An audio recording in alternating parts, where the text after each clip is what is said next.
Bonjour à tous et bienvenue dans cette vidéo, la partie 2 du vol IFR. La partie 1, je vous avais expliqué comment faire un départ IFR. On avait fait un départ sur Québec, Nordique 3 si je dis pas de bêtises. Aujourd'hui, on va s'atteler au plus compliqué, le circuit d'attente, le fameux hold. Avant de savoir faire un hold en Airbus ou en Boeing, il faut savoir faire un hold à la main en Cessna. Et oui, parce qu'en Cessna, on va faire ça sans pilote automatique. On va calculer tout simplement notre rapprochement, notre éloignement et notre temps. Je ne vais pas prendre le temps d'expliquer réellement la réglementation du hold. Ça, c'est à vous de le faire avec ce qu'on appelle le CapGen pour ceux qui sont au Canada. Moi ici, je vais vraiment vous montrer de manière pratique ce qu'on fait dans le hold. Il y aura quand même un petit peu de théorie, mais c'est surtout la manière pratique avec des outils éventuellement que je peux vous amener pour vous rendre la vie plus simple. Vous allez voir finalement, c'est pas très compliqué. La vidéo sur les circuits d'attente va donc être découpée en trois parties. La première partie qui sera la plus longue, c'est celle-ci, où nous allons du coup faire notre entrée décalée avec une intégration et on va faire 2-3 tours. On va voir combien de tours il nous faut pour bien comprendre. Dans la vidéo numéro 2 sur les circuits d'attente, on fera une entrée parallèle et on fera une entrée directe. Donc je pense que je vais même découper ça en deux parties. Aujourd'hui, je veux vraiment vous montrer les méthodes de calcul pour calculer votre temps en outboard, donc en éloignement du fixe. Je vais vous montrer également comment calculer la dérive en fonction du vent et vous montrer également ce qu'on va dire avec l'ATC. Donc je suis actuellement sur la piste de Québec, on va pas faire de départ IFR, je vais vous faire un accéléré jusqu'à environ 5 minutes avant le hold et je vais vous montrer un petit peu comment on brief le hold. Alors je vous conseille de regarder la première vidéo parce que grosso modo je vais reprendre la vidéo là où la première s'est arrêtée, c'est-à-dire après la montée. On a contacté le terminal, on est avec eux et on arrive au moment où on va faire notre checklist croisière suivi de notre checklist avant de rentrer sur le hold. Donc juste avant, dans le GPS, je vais vous montrer comment on set ça. Donc bien évidemment, ça suit la vidéo numéro 1. Donc je ne vais pas rechecker mon REM, etc. Mais allez voir la vidéo 1 si vous ne l'avez pas vu. Ça fait partie d'un vol IFR. Donc vous allez aller dans Flight Plan, vous allez rentrer l'aéroport de départ. Donc ici, bah, nous, c'est CYQB. Et ensuite, on va aller faire des holds sur le point qui s'appelle Naloru. C'est un point sur lequel on s'entraîne à Québec. Je vais vous montrer sur la carte ce que ça donne. Voilà, donc CYQB, Naloru. Il faudrait mettre retour à CYQB. Je le fais pas parce que ça fait bugger le GPS dans le Civu. Mais grosso modo, ça ressemble à ça. Donc, une fois que vous avez fait votre plan de vol, c'est bon. On a ici la route à suivre pour aller à Naloru. Sauf que ça se passe pas comme ça en réalité. Le contrôleur va vous donner des caps sur votre départ. Et ensuite, il va vous donner un direct sur le point Naloru. Donc, on fera comme si le contrôleur nous donnait un direct pendant notre départ. Alors voilà, ici on voit donc exactement la même trajectoire. On va partir ici de Québec. On va se retrouver grosso modo, on va se retrouver par ici quand je vais reprendre la vidéo. Là on s'était arrêté sur la vidéo, sur la partie 1. Et ensuite on fera un direct Nalru. Donc Nalru c'est le point ici, le point GPS. Sachez qu'un circuit d'attente peut très bien se faire aussi sur une balise Navaid, hein, comme un VOR ici, ça se fait très bien. Ça peut devenir très complexe parce qu'on peut faire un hold avec une distance d'aimer aussi. Si ça vous intéresse, on pourra s'amuser à faire une vidéo sur ça. Donc ça sera un hold avec des radiales de VOR. C'est un peu plus galère on va dire que le GPS, mais ça se fait très bien. Donc ici on est sur une... on a la carte qui bug un peu, donc vous voyez le circuit d'attente en deux fois. On va s'intéresser ici à ce circuit là. Les circuits d'attente, je vous ai dit qu'on n'allait pas faire trop de théorie, mais je vous rappelle des petites choses assez simples. Le circuit d'attente, il existe en standard ou en non standard. Un circuit d'attente standard, c'est un circuit d'attente qui fait du virage à droite. Un circuit d'attente non standard, c'est du virage à gauche. Donc on voit ici que notre circuit d'attente est sur du virage à gauche. Un circuit d'attente, on parle toujours en rapprochement. Donc le point, il est modélisé par le triangle ici. Et du coup, notre cap, notre route, alors en réalité notre track, notre TRK, vous verrez, et la DTK, on va beaucoup parler de TRK et de DTK. On y reviendra juste après. Mais là, je vulgarise pour vous. Grosso modo, on parle de rapprochement sur le cap qui nous amène à notre balise. Donc le cap qui nous amène à notre balise, bah, on ne le connaît pas. On est d'accord que là, je ne sais pas ce que c'est. Par contre, j'ai une indication parce que regardez, si on regarde la route ici, on a une route qui part du VOR de Québec et qui nous amène sur Nalru. C'est la route qui a un cap magnétique. Attention, les caps sur les cartes IFR sont en magnétique. Vous n'avez pas besoin de faire la conversion de magnétique à vrai. Ça, c'est valable sur une VNC, sur une carte VFR, mais sur les cartes IFR, on parle toujours en magnétique. Donc, ça nous arrange. Ici, on sait que le cap 132, eh bien, c'est la réciproque du cap qu'on cherche. J'espère que je me fais comprendre. Normalement, vous devriez être capable de comprendre ce que je dis si vous en êtes au stade de l'IFR. Nous, ce qu'on cherche, c'est l'opposé du cap 132, hein, donc 180 degrés hein, à l'opposé. Donc nous, ce serait le cap 312. Donc, on sait que notre rapprochement, donc quand on va tourner sur le hold et qu'on va être en direction de notre point GPS, on devra avoir un cap 312. Et ça, c'est très important. On sait également que quand on va faire notre virage à gauche et qu'on va se rentrer en éloignement, dans la phase éloignement, on va devoir avoir un cap 132. Bravo pour ceux qui suivent. Là, je vais quand même prendre le temps d'aller sur Paint durant la vidéo. J'ai pas de meilleur outil que Paint. J'espère que vous m'en voulez pas. Mais je vais quand même essayer de faire 2-3 dessins pour que vous compreniez parce que j'estime que si vous regardez cette vidéo, c'est vraiment que vous êtes intéressé par ça. Donc, je vais vraiment prendre le temps de détailler tout ce que je fais dans la vidéo pour que les circuits d'attente n'aient plus aucun secret pour vous. Donc, on reviendra sur notre carte et on reviendra sur Paint juste après pour détailler le type d'entrée qu'on va faire déjà et comment on va s'y prendre, qu'est-ce qu'il y aura à faire. On va jouer du chrono, on va jouer du cap, on va jouer du GPS. Vous allez voir tout ça, ça va vous paraître facile dans environ 30 minutes. Sur ce, je décolle et on se retrouve un petit peu plus tard.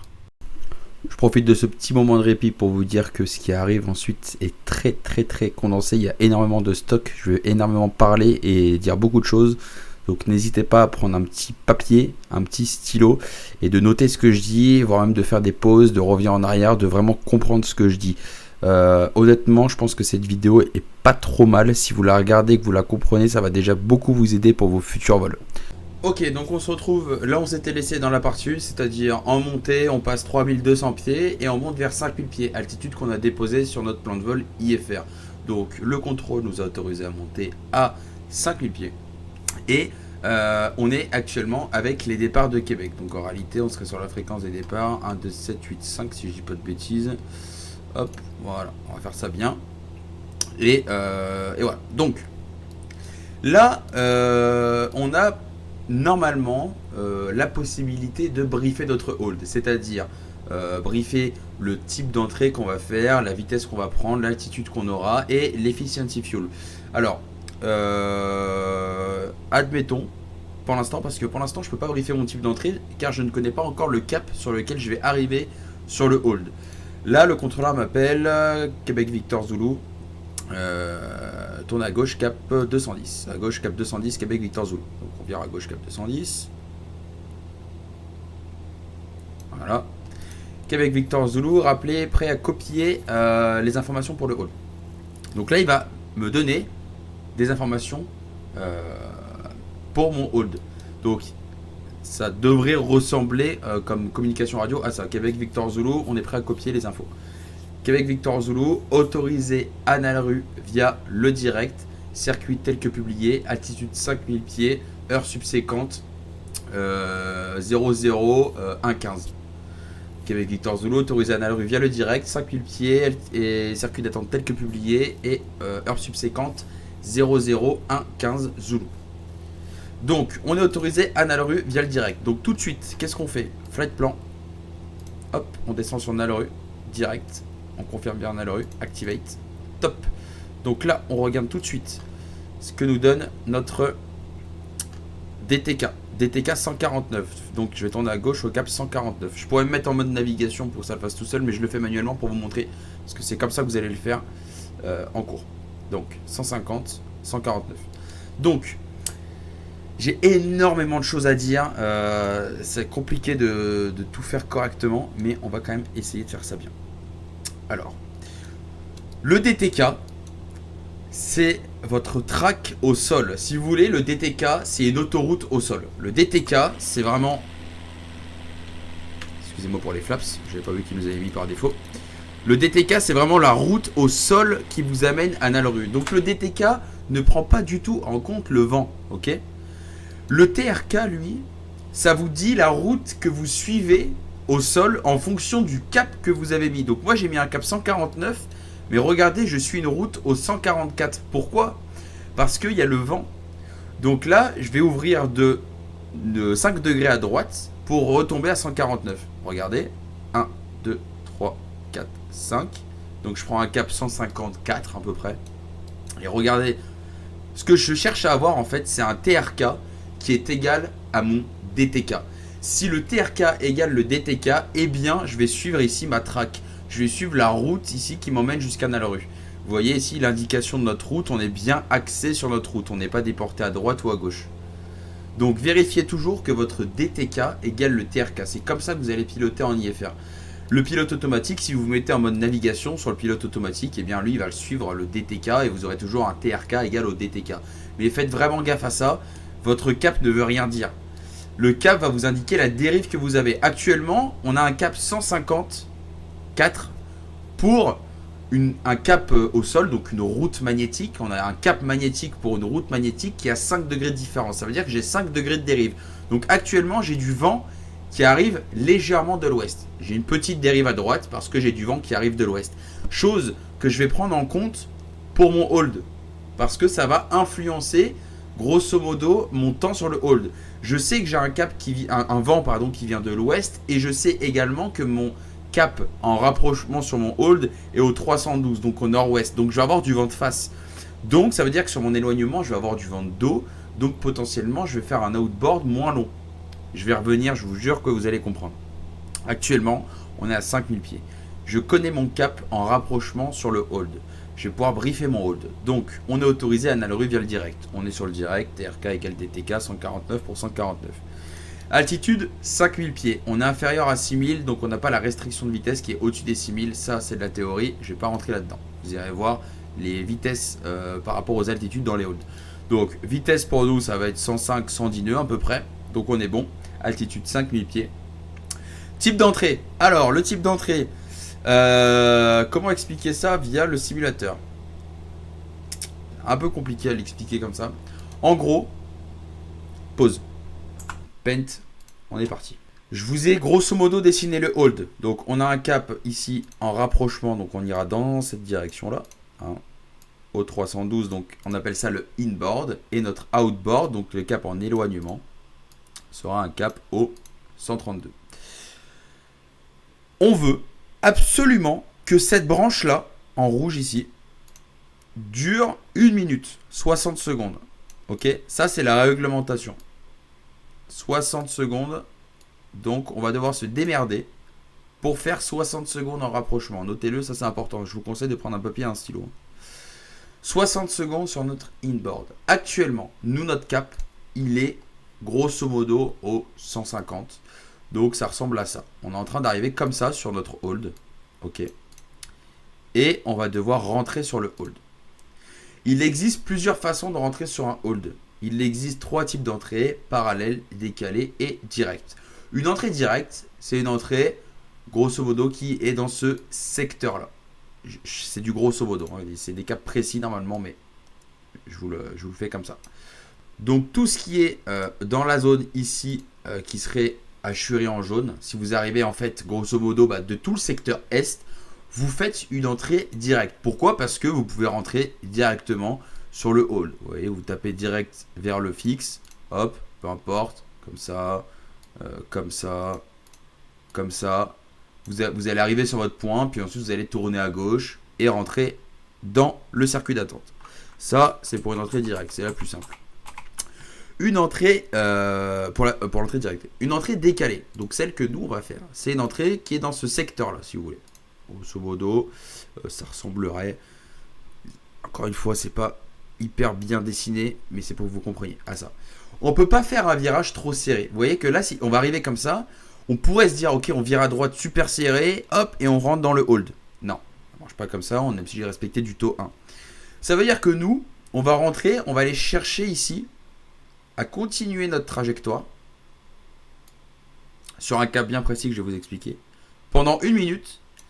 Et ensuite, nous allons virer par la gauche pour venir intercepter ici. Hop, donc ça c'est un virage à gauche.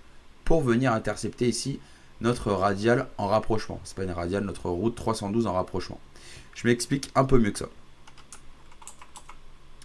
Nous on arrive, on passe le point. Au moment où on passe le point, on va démarrer un chrono parce que une fois qu'on a passé le point, on veut virer dans 1 minute, 60 secondes. Quel cap on va devoir prendre ici? Quel est le cap que nous allons devoir prendre ici en vert? Eh bien, on va prendre un cap d'environ 30 degrés par rapport ici à notre rapprochement. Vous voyez, on veut 30 degrés ici. Donc, on va pas se prendre la tête, on va prendre la réciproque de 312, 132, vous l'avez compris. Et on va faire 132 plus 30, ce qui est égal à 162, pardon. Donc, ici, le cap que nous, on veut prendre, c'est un cap 162. Donc, je récapitule, on passe le point, on prend un cap 162 et en même temps, on démarre le chrono. Au bout de 60 secondes, on va virer par la gauche pour venir réintercepter notre radial. Et là, enfin notre route, pardon, je vais y arriver. Et là, on va rentrer dans le circuit d'attente, dans le bon sens. Rappelez-vous, c'est du non standard, virage par la gauche. C'est publié comme ça. Le contrôleur nous a dit circuit d'attente tel que publié. Donc, on fait le circuit d'attente tel que publié, c'est-à-dire cap en rapprochement 312 et par la gauche. Donc, on passe le fixe, top chrono, 1 minute. Au bout d'1 minute, on vire à gauche et on vient intercepter notre radial, notre route. Je vais vraiment pas y arriver. Et on rentre à l'intérieur. Il est possible que s'il y a beaucoup de vent, on overshoot ou on undershoot. Alors, je m'explique aussi. C'est compliqué quand même à expliquer. J'espère que ça vous va comme explication. On vire à gauche. Est-ce qu'il n'y a pas moyen de prendre un peu plus épais le pinceau, s'il vous plaît? On vire à gauche. Voilà. Potentiellement, il va se passer ça. Parce que, pourquoi? Parce que s'il y a du vent qui arrive d'ici, nous, on respecte du taux 1. Hein. Le virage taux 1, je ne vais pas vous expliquer ce que c'est. Vous devez savoir ce que c'est. Mais, de toute façon, vous allez voir quand je vais faire le hold. Mais là, s'il y a du vent qui nous pousse, eh bien, on risque d'arriver à notre cap 312 trop tôt. Donc, à vous d'être attentif dans l'avion et de dire, ok, on va intershoot. Donc, je vais arrêter mon virage par ici et attendre d'arriver sur ma route ici, d'intercepter la trajectoire 312 avant de me prendre un cap 312. Pas un cap 312, mais une TRK 312 pour qu'elle soit égale à la DTK 312. Courage. Si à l'inverse, on a du vent qui souffle pour le coup par le sud, on risque du coup, si on a du vent qui souffle par là, on risque ici de overshoot. C'est-à-dire que notre virage va être trop long et on va se retrouver ici. Et bien là, pas de problème. On ouvre un petit peu à gauche. À vous de juger. 45 degrés, 30 degrés. Donc 312 moins 45 ou 312 moins 30 pour faire du 30 degrés. Admettons 282 pour revenir intercepter ici avant d'arriver sur le point. Ça, c'est l'entrée décalée. L'entrée parallèle, vous rentrez à contresens et vous revenez intercepter. On en reparlera dans une autre vidéo, ça fait déjà pas mal de stock. Donc, hop, j'efface ça. Nous, ce qui nous intéresse, c'est on passe le fixe, on prend un cap 162 pendant 1 minute. Au bout d'1 minute, virage à gauche, taux 1 pour revenir intercepter ici le rapprochement au 312. Autre chose à faire dans l'avion, c'est aller cliquer sur OBS sur le GPS pour tracer justement la route 312 par rapport à notre fixe. Je vais vous le redire en vous le montrant exactement pour que vous compreniez ce que ça joue. En fait, ça va permettre ici d'avoir notre CDI ici qui va nous dire si on est trop à gauche ou trop à droite de la radiale.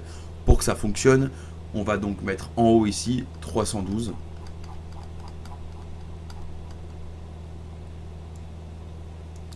Et en fait, vous verrez qu'en bougeant l'OBS, on va faire bouger notre DTK. Quand on va appuyer sur OBS ici, ça va faire le lien entre les deux.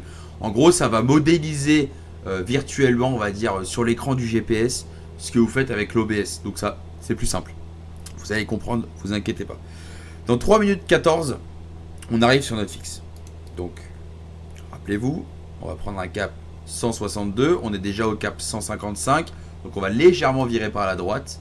Et on va démarrer un chrono. Donc, on peut déjà se préparer le chronomètre.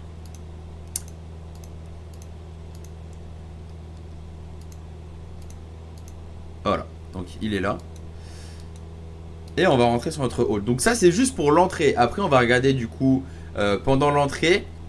Alors, pendant l'entrée, on peut feinter un petit peu. Quand on fait la phase éloignement, ok, c'est-à-dire quand on fait le outboard, on va regarder la ground speed de l'avion. Et on va la comparer à l'indicator speed. L'indicator speed, c'est la vitesse que vous avez ici sur l'anémomètre. Cette différence-là va nous dire si on doit faire moins d'1 minute en éloignement ou plus d'1 minute en éloignement. Pourquoi? Parce que rappelez-vous, on cherche à tout prix à avoir 1 minute en rapprochement. Donc nous, ce qu'on veut savoir, c'est pour avoir 1 minute en rapprochement, combien de temps je dois faire en éloignement. Parce que ça dépend du vent. Rappelez-vous, on a regardé ça il y a 2 secondes. Actuellement, on a du vent. On estime en tout cas qu'on a un léger vent de la droite. Rien ne vous empêche, quand vous préparez votre vol, d'aller voir les FD pour savoir déjà le vent que vous allez avoir. Donc je sais que je vais avoir du vent arrière sur mon éloignement. Donc si je fais 1 minute ici en éloignement, la distance que je vais parcourir au sol va être plus longue et on va arriver par ici. Donc on va faire un rapprochement qui va être plus long que 1 minute. Donc potentiellement on va devoir arrêter notre éloignement par ici pour faire un rapprochement en 1 minute. Parce que le vent que j'ai dans le cul en outboard, eh ben, je vais l'avoir dans la face en inboard. Donc j'anticipe ça. Et sur mon entrée, je vais déjà essayer de l'anticiper un petit peu. Parce que si sur mon entrée, je vois par exemple que ma grande speed est de 130 nœuds, alors que j'ai une vitesse indiquée de 105 nœuds, ça fait une différence de 25 nœuds. Donc je vais avoir énormément de grande speed en plus. Donc je vais faire un outboard moins long. Je vais vraiment vous expliquer ça, vous inquiétez pas. Regardez, on voit qu'on s'est légèrement décalé de notre DTK. On est légèrement à gauche de notre track. Vous voyez qui nous indique que la track est à droite. Donc je vais légèrement ouvrir à droite. Ça me confirme qu'il y a vraiment du vent qui nous pousse.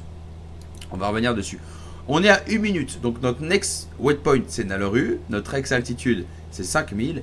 Et notre next heading, parce que c'est du heading, même si on pourrait le faire un peu à la track. Bon, ça c'est des choses que moi je pense, mais qu'on me dit de pas faire. Bref. En tout cas, le heading qu'on va prendre, le prochain heading, c'est le 162. Donc rappelez-vous, on met le chrono, on passe le point 162 pendant 1 minute. Et on va regarder notre grande speed.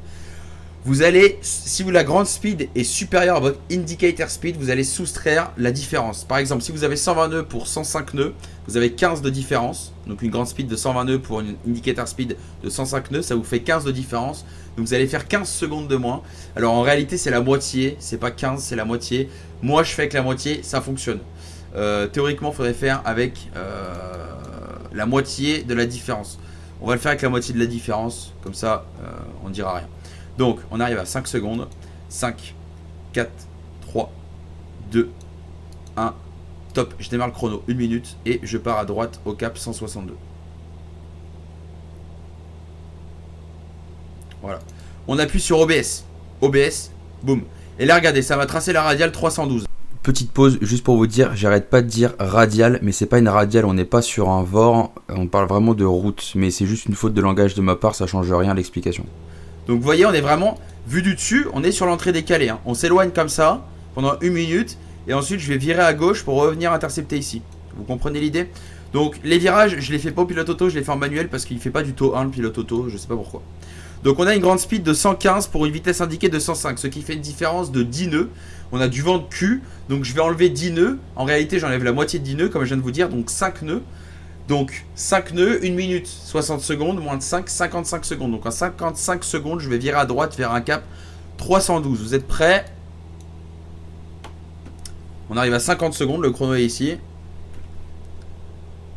53, 54, 55, j'enlève le pilote auto et je vire à gauche pour aller me chercher un cap 312. En réalité, je vais réintercepter la route 312 qui va ramener sur Nalerue. Donc regardez le GPS à droite, on est en train de revenir vers notre track. Regardez également ici le CDI qui va commencer à se rapprocher. Voilà, donc j'essaie de maintenir les bons paramètres en manuel. C'est de piloter correctement. Donc on fait bien un virage taux 1. Regardez la maquette ici. On est bien un taux 1. Donc virage taux 1, je vous le rappelle, hein, un 360 degrés en 2 minutes, un 180 degrés en 1 minute. Donc grosso modo, un hold ça prend 4 minutes. Là on va on va overshoot, pardon. Vous voyez là, regardez, le CDI, là on passe sur notre track. On passe sur le rapprochement de Nalerue. C'est pas grave, on va poursuivre le virage.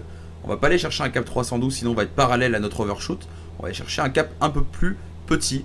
Donc par exemple, on va aller chercher un cap 272, 40 degrés.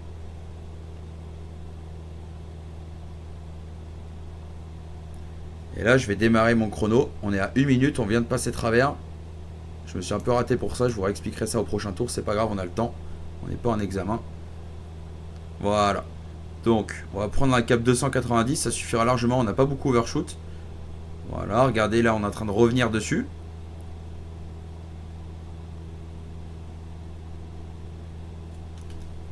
On va mettre le pilote auto en mode nav. Voilà, il est en train de se rétablir. Donc là, on vient de rentrer sur notre hold. Qu'est-ce qu'on vient de faire exactement? On vient de faire ça. On vient de faire la branche verte, 1 minute, ok. Et on vient également du coup d'overshoot un petit peu. Donc qu'est-ce qui s'est passé en fait? Ça va être gros, ça tant pis, c'est pour que vous compreniez. On a fait ça pendant Atto 1, ça. On s'est retrouvé là, on a overshoot. Donc j'ai légèrement ouvert à gauche. Et là actuellement, on est ici. Donc là, on vient de reprendre un TRK au 312. Non pas un cap magnétique au 312, mais un TRK. Ce qui est indiqué sur le GPS. Vous allez comprendre. C'est important parce que le TRK, c'est la route qu'on suit. Et le cap, c'est là où l'avion regarde. Donc selon le vent, l'avion peut très bien regarder au 350, par exemple, s'il y avait beaucoup de vent, alors que notre TRK est au 312. Mais nous, ce qui nous importe, c'est d'être sur le TRK, parce que le TRK, c'est ce qui suit le DTK. Le DTK, c'est notre route. C'est compliqué hein, comme vidéo. Ça fait déjà 30 minutes qu'on est là, on est à peine rentré sur le haut. J'espère quand même que ça va, vous comprenez. Donc, maintenant, ce qu'on va regarder, justement, eh bien, c'est la dérive qu'on a. Et là, je vais prendre 2 minutes pour vous l'expliquer. Admettons que notre dérive, ce ne sera sûrement pas le cas dans Flight Sim, mais admettons que notre avion soit comme ça. Donc, que notre nez, en réalité, regarde par exemple au cap, allez, 322, pour faciliter les calculs. Donc, notre avion regarde au cap 322, mais en regardant au cap 322, il suit la route 312. Ça veut dire qu'on a une dérive de 10 degrés. Hein. Vous êtes d'accord avec moi que là, 322 moins 312, ça fait 10 degrés. Donc, il existe 2 règles de calcul. Si votre avion a une dérive du côté non protégé, vous allez multiplier par 2 sur le outboard. Si votre avion a une dérive du côté protégé, vous allez multiplier par 3 votre outboard. Je m'explique. Le côté protégé, c'est le côté du hold, si vous voulez. Retenez ça. Donc, si l'avion regardait à l'intérieur du hold, on multiplierait 10 par 3. Il se trouve que nous, notre avion regarde à droite. Donc, il regarde du côté non protégé. Donc, on va multiplier 10 par 2. Ça veut dire quoi? Ça veut dire que le cap qu'on va devoir prendre, je parle bien du cap magnétique qu'on va devoir prendre en outboard, en éloignement, donc sur la branche ici, cette branche-là, ça va être un cap 132 moins 20 degrés. Pourquoi pas plus 20 degrés? Parce que notre avion, s'il a une dérive, s'il a le nez qui regarde au nord, c'est pour contrer du vent qui vient du nord. Donc quand vous allez être sur le outboard, le vent arrivera toujours du nord. Donc il faudra mettre le nez à gauche, cette fois-ci à l'inverse. Donc dans cette direction-là, on s'entend. Hop, voilà, dans cette direction-là. Donc le nez est ici. Donc en réalité, on devrait prendre un cap 112, 132 moins 20. Ça contre le vent. Parce que pendant votre virage, le vent va vous pousser. Donc ça corrige en fait le fait que le vent vous pousse de prendre 20 degrés en dessous. Par contre, si on avait regardé par exemple le cap 302, eh ben on aurait dû prendre un cap 132 plus 30 degrés. Parce qu'on aurait fait x3. On aurait fait 10 degrés x3. Est-ce que vous me suivez? J'espère que oui. Donc là, nous, ce qu'on va regarder, c'est la différence entre notre heading, ce qui n'est pas facile à voir dans Flight Simulator, et notre TRK. Donc le TRK doit être égal au DTK, 312, ok? Et là, s'il y a du vent, eh bien, il va y avoir une dérive. C'est-à-dire que notre cap magnétique, ici, va regarder autre part. Alors, je vais juste prendre le temps de recaler mon DJ. C'est bon. Donc ici, on a un 312 pour 312. Hein. Ok, on va arriver sur le point. Et on regarde au cap 312. Il se trouve que là, il n'y a pas de vent. Donc, s'il n'y a pas de vent, eh ben, je prends mon éloignement, comme prévu, au 132. Donc là, je vais virer à gauche pour aller chercher un cap 132. Donc, qu'est-ce que je vais faire? Dès que je passe le point, je vais virer à gauche pendant 1 minute, donc à taux 1, pour aller chercher le cap magnétique 132. Il y a 2 écoles. Il y a ceux qui virent tout de suite et il y a ceux qui attendent un peu avant de virer. Si j'ai du vent qui arrive de l'ouest, comme notre cas ici, je vais attendre un peu. Pourquoi? On est reparti dans les explications compliquées. Donc, l'entrée, vous la connaissez. Imaginez ici un trait, d'accord, perpendiculaire à votre hold. Ok. Quand vous allez passer ici le point, regardez ici, je vais juste vous montrer sur l'OBS, pardon. Je vais juste vous montrer sur l'OBS ici. Ici, on est actuellement en tout, ok. On est en tout, retenez-le. Donc tout ce qui est de ce côté-là, du hold, c'est du tout. Tout ce qui est de ce côté-là du hold, c'est du from. Très important de savoir ça, vous allez voir pourquoi. Quand je passe le point ici, je vais virer à gauche taux 1. Hop. Mais à quel moment je démarre le chrono pour faire mon 1 minute en éloignement qui va me donner mon 1 minute en rapprochement s'il n'y a pas de vent? Peu importe, il me faut un chrono, il me faut un point 0 ici pour démarrer mon chrono. Eh bien parce que je vais passer de from à tout. Donc quand je passe de from à tout, ça veut dire que je viens de passer travers mon point GPS. Et c'est à ce moment-là que vous allez démarrer le chrono dans l'avion pour calculer le temps que vous allez faire en fonction de la grande speed, ce que j'expliquais tout à l'heure. Donc voilà pourquoi c'est important. Qu'est-ce qui se passe si vous tournez tout de suite? Eh bien, il se passe que si vous avez du vent qui vous pousse, donc en gros du vent d'ouest comme on a actuellement là dans le simu, eh bien votre trace au sol va être poussée. Donc vous allez être en virage au moment où vous passez le point. Vous n'allez pas avoir encore fini le virage que vous allez passer travers le point. Donc ça va être très chiant. Donc attendez un peu. Moi j'attends environ 3 bonnes secondes. 1, 2, 3. Et là je vire. Comme ça, une fois que j'ai le cap 132, je suis prêt à passer travers mon point, donc de from à tout, et de starter le chrono de l'avion. Pour ensuite calculer la grande speed par rapport à l'indicator speed et faire ma différence de temps, prendre la moitié de la différence de grande speed, de vitesse, et enlever cette moitié-là au temps en éloignement. Franchement, s'il y en a qui comprennent la vidéo et qui me suivent jusque-là, GG, parce que j'ai l'impression de ne pas hyper bien expliquer. En fait, il y a tellement de choses à dire. Et ce serait tellement plus simple en vrai avec un tableau, etc. Mais bon, bref, j'essaie de faire au mieux. Donc, regardez, exemple. On est à 10 secondes de notre point. Donc, nous, on a dit qu'on allait prendre un cap 132. Il n'y a pas de vent. Ou en tout cas, il y a du vent, mais accès à nous. Regardez, 110 de grande speed pour 105. Voilà, il n'y a pas de vent. On vient de passer le point. On vient de passer en from. 1, 2, 3. Je vire. Taux 1 par la gauche. Hein. Vous ne trompez pas de côté. C'est du non standard, c'est par la gauche. Modélisez-vous bien le hold dans votre tête hein, quand vous en faites. Quitte à le dessiner sur votre petite planchette, c'est toujours mieux avec les caps. Je suis en train de virer. Faites-moi un joli taux 1. Et là, le truc auquel on est le plus attentif, c'est de remettre le chrono à 0 si c'est pas fait. Et de bien regarder quand vous allez passer de from à tout qui va vous indiquer que vous êtes passé travers votre point.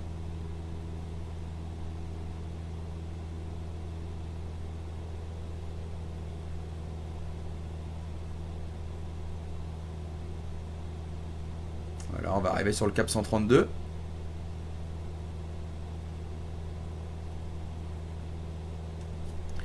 Hop, on va se mettre en heading. Regardez, hyper attentif sur le passage du point, from à tout et on démarre le chrono. Vous regardez que ça. Hop, on passe. Donc là, tout de suite, quelle est votre grande speed? Votre grande speed est de 114. Quel est votre indicator speed? Bah, elle est de 104. Ce qui nous fait une différence de 10 nœuds. Donc au lieu de faire 60 secondes, on va faire 55 secondes. Parce qu'on prend la moitié de 10 nœuds, donc 5 nœuds. Et 5 nœuds, vous le transformez en 5 secondes. Et 60 secondes moins 5 secondes, ça fait 55 secondes. Donc à 55 secondes, pardon, je vais y arriver, on vire à gauche.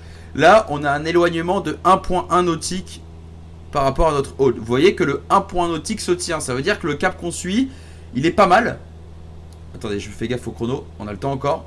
Parce que si on était passé à 1.2, ça veut dire qu'on ne regarderait pas assez à gauche, on serait en train de se faire pousser. Si on était passé à 1.0, ça veut dire qu'on serait en train de se faire ramener sur le hold. Là, ça a l'air d'être pas mal. On est à 47 secondes, on se prépare à virer. 55 secondes. 55 secondes, on vient. Donc je reprends manuel. Taux 1 par la gauche. Vous mettez votre chrono à 0. Et vous allez rallumer le chrono dès que vous arrivez sur le track. Le TRK 312. Et là, il va falloir faire 1 minute. Alors là, je peux déjà vous dire que je pense qu'on est pas mal du tout. Quand le CD arrive à milieu et que vous êtes au milieu de votre virage, c'est que ça s'annonce pas trop mal. Il n'y a pas beaucoup de vent, donc j'ai pas beaucoup de gloire à réussir mon hold là, mais... Vous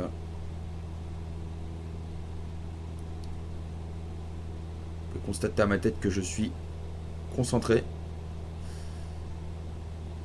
Ok, ça c'est vraiment pas dégueu.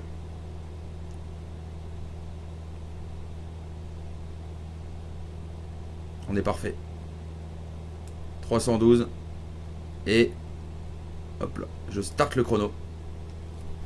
Et on se met en avant.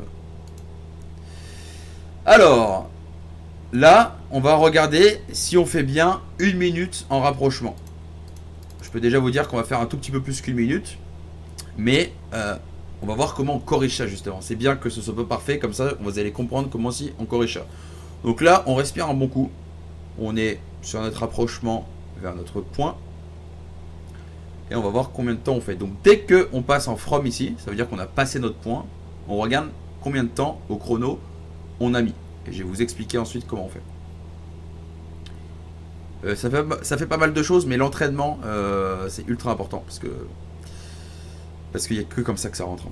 Donc là, il nous reste 15 secondes avant d'arriver au point. On est à 45 secondes. On risque de faire 2 secondes de trop. Ce qui est clairement pas dégueulasse. Alors attention, on est attentif sur le from to.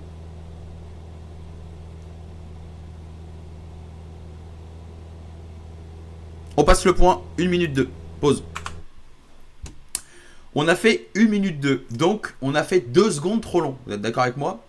Ok. Donc, si je fais 2 secondes, que j'enlève la moitié, donc je garde 1 seconde. Nous, on a fait 55 secondes. Mais en 55 secondes, on est allé un peu trop loin. Donc, les 1 seconde qu'on a en trop, enfin les 2 secondes qu'on a en trop, mais on prend la moitié, rappelez-vous. Je vais les soustraire à ces 55 secondes et on va faire plus que 54 secondes. En réalité, dans la vraie vie, je ferai 53 secondes. Mais bon, bref, on va faire ça bien. 54 secondes. Donc au prochain tour, on va garder le même cap, parce que vous avez vu que le cap, il est parfait. On était nickel, on a intercepté parfaitement. On n'a pas overshoot, on n'a pas intershoot. Donc le cap fonctionne. Et le cap fonctionne, mais pas à 55 secondes. On va voir si le cap fonctionne maintenant à 54 secondes. Donc sur votre planchette en vol, vous allez marquer 132, ok, 55, pas ok, 53 ou 54, pardon, à voir. On est reparti, on vient de passer le point. On va attendre 3 secondes et on va virer à gauche. Je vire à gauche. Je mets le chrono à 0. Et on est reparti pour aller chercher un cap au 132.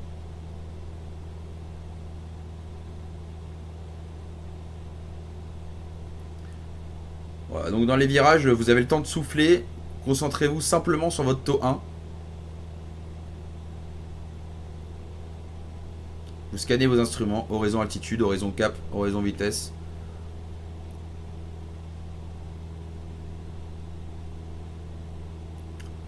Si votre vitesse est constante, je vous conseille de même pas regarder l'indicateur de virage. Vous regardez en fait, vous vous mettez à taux 1 et vous regardez combien de degrés ça vous donne. Là, ça me donne environ 18 degrés à peu près d'inclinaison. Faites pas comme moi, je suis en train de prendre 100 pieds.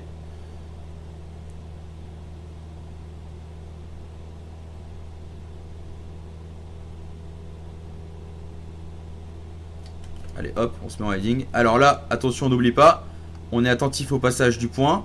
On attend de passer en tout pour démarrer le chrono. Hop, on vient de passer. Et c'est parti. Donc je vous rappelle, on est parti pour 54 secondes d'éloignement. On revérifie un petit coup la vitesse. On a un peu plus de vitesse que tout à l'heure. 116, 117 pour 105. 105. On peut refaire un petit calcul. On a 10, 11 de différence. Moi, je resterai sur le 54 secondes. J'espère que je ne vous ai pas perdu. On a 45 minutes de vidéo. De toute façon, on arrive à la fin. N'hésitez pas à poser vos questions en commentaire aussi. 35 secondes. N'hésitez pas à vous abonner aussi. Je l'en profite là. Mais 40 secondes. Je répète qu'on fait 54 secondes. En vrai, à 53, je vais commencer le virage là. Vous allez voir. Attention, on se prépare. Allez, 53. Hop. On est parti. Parce qu'il y a le temps d'incliner les ailes. Là, les 54 sont arrivés. Et on y va. Taux 1. Donc théoriquement, on avait toujours un point d'éloignement parallèlement à notre rapprochement. Donc je pense qu'on ne devrait pas overshoot. On devrait être parfait encore une fois si je tiens bien le taux 1. Et vous remettez votre chrono à 0 pour vous préparer à le restarter dès que vous interceptez la track 312. Donc milieu du virage, à peu près mi-distance. C'est pas mal.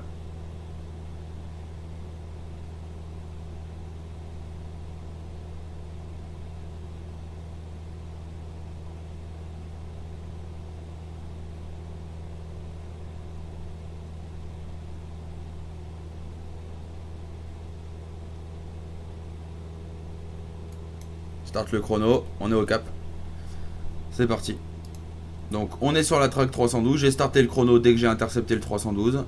Et on va regarder à quoi ça ressemble. Mais je pense que là, on est pas mal. Sachant qu'il existe un petit code de triche. Mais je vous le dirai plus tard si vous êtes sage. Alors, eh bien écoutez, nous sommes actuellement donc rentrés sur le hold manuellement via une entrée décalée. Donc, 1 minute en rapprochement, on les a. On overshoot pas, on intershoot pas quand on intercepte. Là, on est parfait. Évidemment, il n'y a pas beaucoup de vent. Il y a plus de vent, c'est un peu plus short. Ça prend un peu plus de temps de trouver le bon cap. Mais allez-y aussi avec votre jugeote. Il y a des règles de calcul. Servez-vous des règles de calcul. Mais mettez un petit peu de jugeote là-dedans. Ça vous fait gagner des tours. On est à 55 secondes. On se prépare à passer le point. Et on passe le point. 1 minute 01. On est pas mal du tout. Alors, il y a un truc dont je vous ai pas parlé, et c'est important, donc restez juste pour cette explication-là. On est sorti du hall. Hein. Le efficiency time et le heure subséquente. Tout à l'heure, le contrôleur m'a dit heure subséquente 0015 Zulu. Et très souvent, c'est environ 30 minutes de plus que l'heure à laquelle il est. Ça veut dire quoi? Ça veut dire que, admettons que pendant mon hold, moi j'ai déposé un plan de vol avec une arrivée, enfin un temps de vol, une heure de départ, un temps de vol, etc. Donc, grosso modo, je peux déduire à quelle heure j'arrive à l'aéroport. Le contrôleur m'a autorisé à Nalru à l'heure subséquente 0015. Ça veut dire que si pendant mon Nalru, j'ai une panne radio, je dois rester dans Nalru jusqu'à l'heure subséquente que le contrôleur m'a donné. Donc lui, il m'a donné minuit 15 Zulu. Donc j'aurais dû rester jusqu'à minuit 15 Zulu. Et à minuit 15 Zulu, je peux sortir du hold pour aller chercher mon approche. Ça sert à ça en fait. Le contrôleur s'attend à ce que vous sortiez du hold à cette heure-ci et que vous allez du coup chercher votre début d'approche. Comme ça, lui après, il va gérer ses trafics. Puisque vous êtes en panne radio. N'oubliez pas le transpondeur 7700 également. 7600. Pardonnez-moi pour cette gourde. Mais vous m'avez compris. Le efficiency time, c'est le temps que vous pouvez admettre dans le hold pour garder assez de fuel pour vous rendre à destination et rester réglementaire vis-à-vis de la loi, c'est-à-dire des minimum carburant qui sont de 30 minutes ou 45 minutes. En gros, vous avez prévu de faire un vol de 2 heures, ok, et vous avez 5 heures d'autonomie. Donc, dans les 2 heures prévues, il y a le dégagement et les 30 minutes de plus, hein, ou les 45 minutes, hein, attention. Donc vous avez prévu 2 heures totales, full total avec tout ce qu'il faut. Et vous avez 5 heures d'autonomie. Ça veut dire que vous êtes capable de rester dans le hall 3 heures, en gros. Ça ne se passera pas comme ça dans la vraie vie, mais en gros, ça sert à ça. Parce que si lui, il vous donne par exemple une heure subséquente à 3 heures et 10 minutes, plus tard, bah faut lui dire que vous n'êtes pas capable de prendre 3 heures et 10 minutes de plus dans le hall. Donc vous lui demandez de descendre. Il ne donnera jamais 3 heures d'heure subséquente dans le hall.